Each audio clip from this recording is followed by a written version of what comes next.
It was in the 19th century that the German philosopher Friedrich Nietzsche announced the death of God. And in the 19th century, we saw an unprecedented and unbridled spirit of optimism emerge in the intellectual world that had a tremendous impact on European and subsequently on American culture. Not everybody was as pessimistic and gloomy as Nietzsche was in his nihilism.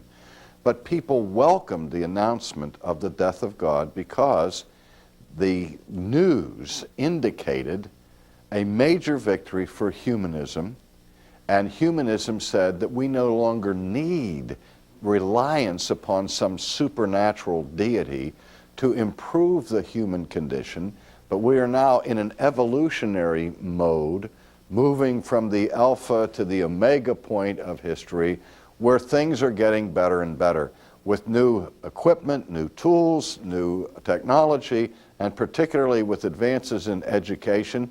The hope and anticipation was that the world could be rid of disease, of warfare, of ignorance, and all of these things that plague human civilization. Well, part of the so-called joy that spawned such movements as the positivist movement of Auguste Comte, who said that the history is divided into three stages: infancy, adolescence, and adulthood. And he said the infancy stage of Western civilization is that stage when people define their lives in terms of religion. And then people grew to adolescence when they replaced religion with metaphysical philosophy. He said, but they don't really enter into adulthood until you come to the age of science.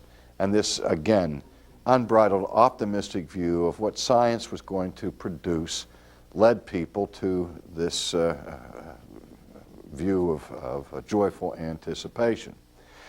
And when World War I broke out, it was seen to be a tremendous stumbling block to this whole view of evolutionary optimism. But even those who were disappointed with this turn of events said, at least this will be the war to end all wars, the last war, and before civilization reaches its maturity. Of course, no one anticipated the Holocaust of World War II, when after that was all discovered, from the continent of Europe came the most bleak and pessimistic philosophies that had been known in atheistic existentialism in the writings of Sartre and Camus and others. But at the heart of this 19th century optimism and the death of God and all of that, and the emergence of mankind to his adulthood, was the good news that since God does not exist, we never ever have to worry again about facing a last judgment. That sword of Damocles that Jesus and his followers have held over the heads of people since the first century, that there would come a day when God would hold everybody in account and judge them for their behavior, sending some to heaven and others to hell, that we can dispel with and no longer be concerned about it. The song of people in the 19th century was something like the song of children at the end of the school year. No more studies, no more books, no more teachers' sassy looks. I mean, now we don't have to worry about Yahweh standing up there with his 10 commandments saying, thou shalt not do this and thou shalt do that, and if you break my law, I'm going to punish you forever. That was the good news.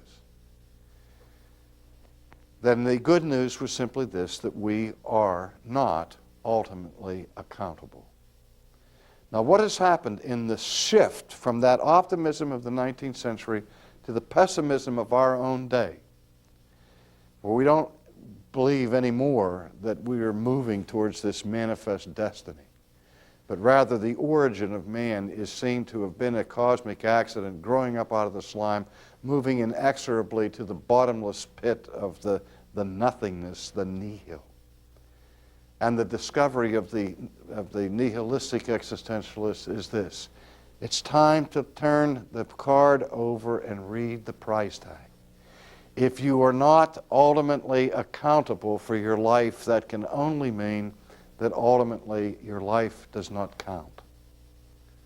So that Jean-Paul Sartre would say that man is a useless passion, and his final verdict for the significance and meaning of human existence is found in one word: nausea. So the optimism has turned to bitter gloom and to a culture filled with drugs and all kinds of means of escape to avoid the horrible idea that our lives are an exercise in futility. Over against all this is the clear teaching of the New Testament and of Jesus that our lives do count and that they count ultimately, but that means that we are accountable. And I would say, quite apart from philosophical investigation and reflection, every human being knows, they have that sense of God within their hearts. They are given a conscience by their Creator, and you know, as well as you know that you are alive today, that you will be held accountable for how you live your life. That there will come a day when God will judge every man and every woman by the standards of His sacred law. In the 17th chapter of the book of Acts, when Paul is discussing matters with the philosophers of Athens, he makes this comment. He acknowledges that they have constructed a temple to an unknown God. And he said, therefore, the one whom you worship without knowing, that is, the one whom you are worshiping in ignorance, him I declare to you, the God who made the world and everything in it. And he goes on to say about this God, this, that the former times where people were worshiping God in forms of idolatry, he said, these former times of ignorance God overlooked, but now commands all men everywhere to repent. So Paul gives a command that is universal in its scope. He is saying that the former days God put up, He forbore with, persevered and was tolerant for a long period of time with the manifold disobedience of people in this world. But a critical moment in redemptive history has now taken place. And the apostle says, but now God commands all men everywhere to repent. And here's what he goes on to say. Because He has appointed a day on which He will judge the world in righteousness by the man whom He has ordained. And He has given assurance of this to all by raising Him from the dead. Now listen to what follows. And when they heard of the resurrection of the dead, some mocked. Things haven't changed. Today, when we tell people that God has appointed a day by which He will judge the world in righteousness, and He will judge it by that one whom He has demonstrated to be the judge through the evidence of His resurrection, people laugh at that. They mock that. While others said, we will hear you again on this matter. And so Paul departed from among them. However, some of them joined him and believed, among them Dionysius the Areopagite and a woman named Damaris and others with them. So there's only a handful, who took Paul seriously there in Athens when he made this announcement. But I want us to see in this text that integral to the apostolic testimony is this declaration that God has appointed a day of judgment. Now, I want us also to understand that this idea of a day of judgment was not initiated by Paul or by the apostles. In fact, it wasn't even initiated by Jesus, though Jesus spoke about it frequently. That it has its roots deeply in the Old Testament that warned the people then of the day of visitation, the day when the judge of heaven and earth will bring all things into account. I had an occasion where I was teaching philosophy in a university setting over 30 years ago. And I was teaching the history of philosophy, and a course in modern philosophy that went from Descartes through Immanuel Kant. And when we got to Kant, I looked at Kant's critique of the traditional arguments for the existence of God, and then showed the students his substitute argument for God, which was Kant's moral argument for the existence of God, based upon his understanding of the categorical imperative. Now, if you're familiar with that, you know that Kant said that every human being has a sense of oughtness built into his conscience. And he said this sense of oughtness is what drives or impels ethics. And then he raises this question transcendentally. He said, suppose this sense of oughtness doesn't make sense or is meaningless. If there is no foundation for a moral sense of oughtness, then any attempt to construct a meaningful ethic perishes. And without a meaningful ethic, civilization cannot be preserved. And so then he asks the questions, what would there have to be for this moral sense that we all have, this sense of right and wrong, for that to be meaningful? And Kant speculates from a philosophical perspective and said, first of all, for a sense of oughtness to be meaningful, there has to be justice. That is, righteousness must be rewarded and wickedness must be punished. However, Kant observed, we look at the world around us and we see that justice does not always prevail. Like David centuries ago, he asked, why is it that the wicked prosper and the righteous suffer? We see it every day. And so Kant said, for this ethical sense to be meaningful, there must be justice, and since justice doesn't take place in this world, there would have to be some kind of survival beyond the grave. And then he reflected on that and said, not only would there have to be continuity of existence for us, but the purpose of that initially would be so that there could be a judgment, so that justice could be distributed. And from there, he speculated further. I remember that class vividly, giving that lecture, because to my surprise, I learned later that one of the students in the class was converted to Christianity, just listening to Kant's speculation about a last judgment. But for Jesus, it wasn't a matter of speculation. It was a matter of divine declaration. And he warned people constantly about this certain reality, where he said that those things that you do in secret will be made manifest on that day, where God will reveal the secrets of every man's heart. And he says every idle word will be brought into the judgment.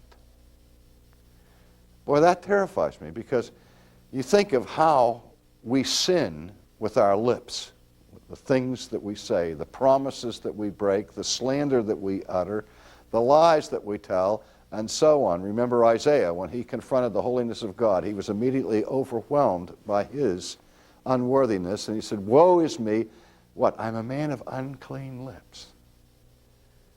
And I live in the midst of a people of unclean lips. And Jesus said, every idle word will be brought into the judgment. Those are the things that we say off the cuff, without thinking, will be brought before us on the judgment day. If that's true, how much more true is it that every sober word and every intentional word that we say will be brought into the judgment? I had a student back in that class that was taking philosophy who, after graduating from college, went on to medical school. And after medical school, he got his degree in psychiatry at Harvard. And he was doing post-doctoral research at Harvard in the field of neurology and the science of the study of the brain. And I ran into him several years after he graduated, and I'd had him in that class. He said, remember that time you were talking about Kant and you were talking about coming into the last judgment? And I said, yes, I do. And he said, you know, it's an amazing thing to study the physiology of the brain with the synapses, the connecting tissue, and all of that thing. And he says, and how incredible it is that every single experience that we have in this world is recorded in our brain. To make a computer today with the sophistication of data that they have and with how small they are, it would take a computer, by today's standards, the size of the Empire State Building to be able to hold and record all the data that can be recorded in a single human brain. And this is what he was telling me. And he went on to say, he said, here's what I think is going to happen at the Last Judgment. I said, what? He said, I think God's going to have some kind of machine where he's going to take the brains of the people right out of their skulls and put it on a playback machine. And the record of every thought that we've ever had, every word that we've ever spoken, every deed that we've ever done will be right there in incontrovertible evidentiary proportions. And he said, that's why, he said, I think the Bible, what the Bible means when it says that on that day, every mouth will be stopped. Because the evidence will be so clear, so overwhelming, that we will recognize the utter futility of trying to argue with it. Now, of course, he was only speaking in a manner of illustrative metaphor when he talked about taking brains out of the skull and putting them back. But what he was getting at was the record is there. But even if it weren't in the brain, it is in the mind of God. Because God is aware of everything that we've ever done and everything that we've ever thought and everything that we've ever said. Now, in Matthew's Gospel, I've said frequently that part of the scariest teaching that we ever hear from the lips of Jesus is found in the Sermon on the Mount. And everybody thinks of the Sermon on the Mount as being an upbeat, positive, wonderful sermon, the greatest sermon ever preached, and one that positive thinkers would want to emulate because he begins with the Beatitudes, blessed are those who do this and do that. But most sermons, when they're constructed, have a punchline or a climactic point to them. And if we go to the end of the Sermon on the Mount, we hear Jesus making these comments. Beware of false prophets who come to you in sheep's clothing, but inwardly are ravenous wolves. You will know them by their fruits. Do men gather grapes from thorn bushes or figs from thistles? Even so, every good tree bears good fruit, but a bad tree bears bad fruit. A good tree cannot bear bad fruit, nor can a bad tree bear good fruit. And every tree that does not bear good fruit is cut down and thrown into the fire. Therefore, by their fruits you will know them. Let me just say this, that when Jesus spoke of the final judgment, something that I'm surprised that many evangelical Christians are not aware of. He says that in that judgment, every person will be judged according to what? According to their works.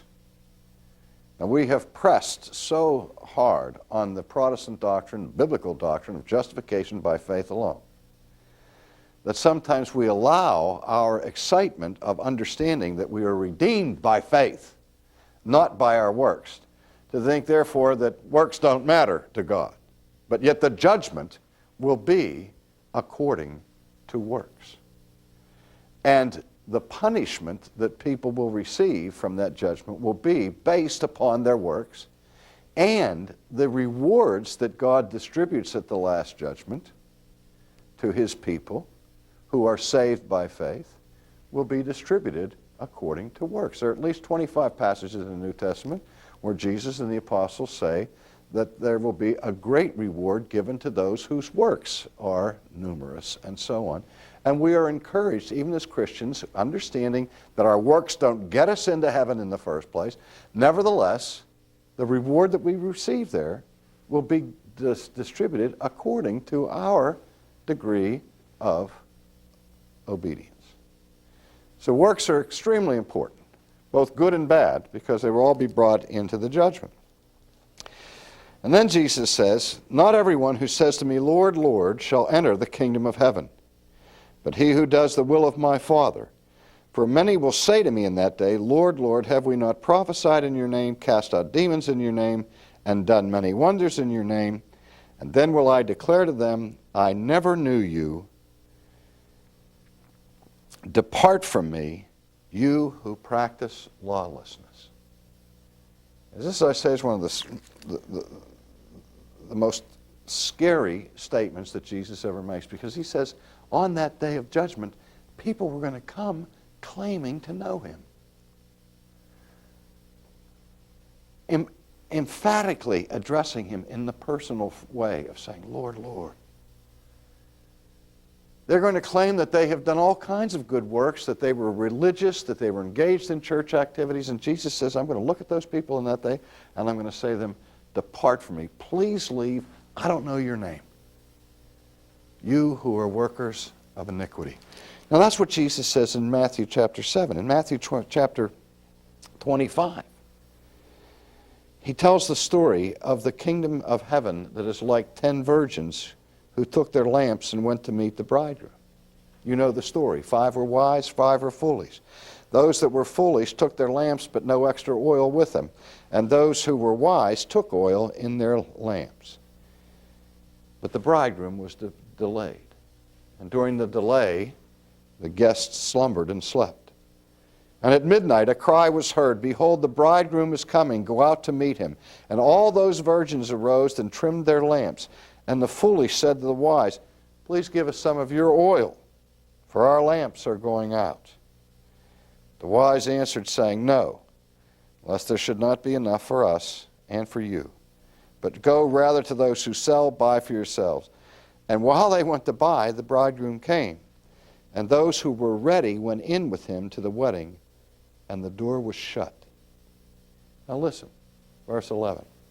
Afterward, the other virgins came, saying, "Lord, Lord, open to us." The same language that Jesus uses earlier in Matthew's Gospel at the Sermon on the Mount. "Lord, Lord, open to us." But he answered and said, "Assuredly, I say to you, I do not know you.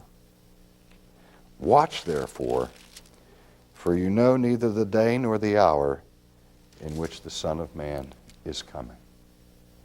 These are sober warnings that our Lord gives to us and to the world, that God has appointed a day, and he has appointed a judge, and the judge is the Lord himself. And when we stand before that judgment, we better have oil in our lamps.